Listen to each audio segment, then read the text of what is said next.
Something huge is happening in Asia right now. We're seeing a major geopolitical shift.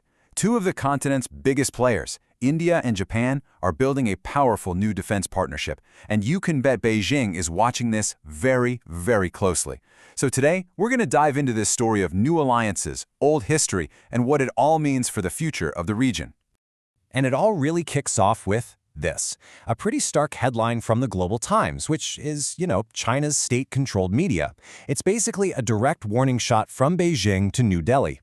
And while the message itself is pretty blunt, the real story, well, that's in why they're sending it now. So that leaves us with two big questions, right? First, what's this history that China wants India to remember? And second, what's going on at this very moment that made them issue such a direct warning? Let's break it down. Okay, first up, let's talk about China's warning. This wasn't just some random comment. Nope, this was a carefully calculated message straight from Beijing, and it tells you everything about how they see the security situation changing right in their own backyard. The argument in that Global Times article is basically this. By getting so close to Japan's new military ambitions, India is playing a really dangerous game. From Beijing's point of view, New Delhi is just ignoring the hard lessons of the past and making the whole region less stable by teaming up with a newly rearming Japan. So, what's the big deal? What did Japan actually do to get this kind of reaction? Well, the answer is a historic change, a real pivot away from a policy that has defined the country for almost 80 years. You see, after World War II, Japan adopted a pacifist constitution. It basically swore off war, and a huge part of that was a ban on selling lethal weapons to other countries. But now, that ban is being lifted, and that, my friends, is a massive, massive shift. Now, just to be clear, Japan could already export some non-lethal gear, but getting rid of the ban on lethal weapons, that changes the whole game. We're not talking about small stuff anymore. We're talking fighter jets, we're talking advanced missiles, we're talking warships, hardware that can totally change the military balance of power. And this isn't just talk. They are putting their money where their mouth is. Japan is on track to spend over $66 billion a year on defense. That's a huge amount of cash, and it's going to fuel the development of some of the most advanced weapons on the planet. So, while China is busy sending out warnings, India is basically rolling out the welcome mat. So let's flip the script and look at this from New Delhi's side. What's driving them to embrace Japan so enthusiastically? For India, this isn't a random decision. It's a strategic calculation. Sure, they have partners like Russia and the US, but the world is changing.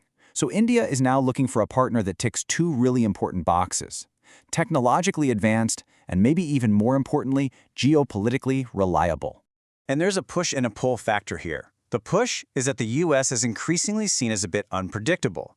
The pull? Well, that's Japan, a stable partner that's developing some incredible next-gen tech, like this naval railgun. This thing uses electromagnetism to fire projectiles at insane speeds. It's the kind of tech that even the US has had trouble perfecting. And here's where it gets really interesting if you look at India's own budget. A full 60% of its defense spending goes to fixed costs like salaries and pensions. That leaves a much smaller slice of the pie for research and buying new equipment, which makes it absolutely essential to find partners abroad for that cutting-edge tech, and Japan is suddenly looking like a perfect fit. Okay, to really understand why China is reacting so strongly, we have to go beyond today's geopolitics and look at a really deep, painful history. A history that, as we'll see, is deliberately kept alive inside China even today. So officially, China's argument is all about geopolitics. They're saying a rearmed Japan threatens the stability of the whole region and makes conflict more likely. But that's just the official line. The unofficial reality, according to our source material, is a lot more emotional. For decades, a really deep anti-Japanese feeling has been nurtured within Chinese society, often used by the government to rally people and distract from problems at home. And the source points to some really shocking examples of this.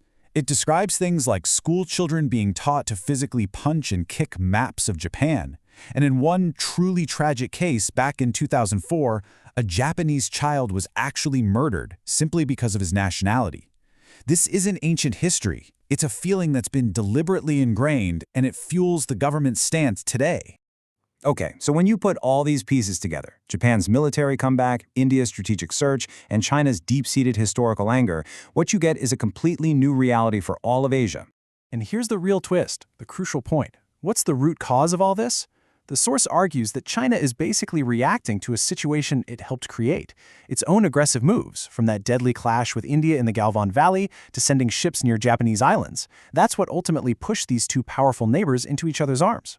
There's a Hindi proverb from the source that just sums it up perfectly. It basically means there's no use crying over spilled milk. You can't regret it after the opportunity is already gone. For China, the time to stop this alliance has passed. The seeds for it were planted by its own actions. And that really is the ultimate takeaway here. China can issue all the warnings it wants, but it's too late. The strategic partnership between India and Japan isn't some future possibility anymore, it's happening right now. The pieces on the geopolitical chessboard have already moved. So that leaves us with one final critical question. As this new alliance between two of Asia's giants really starts to take shape, what are we actually watching? Are we seeing the beginning of a new, stable balance of power? Or are these the first steps towards a more divided and maybe more dangerous continent? Well, only time will tell.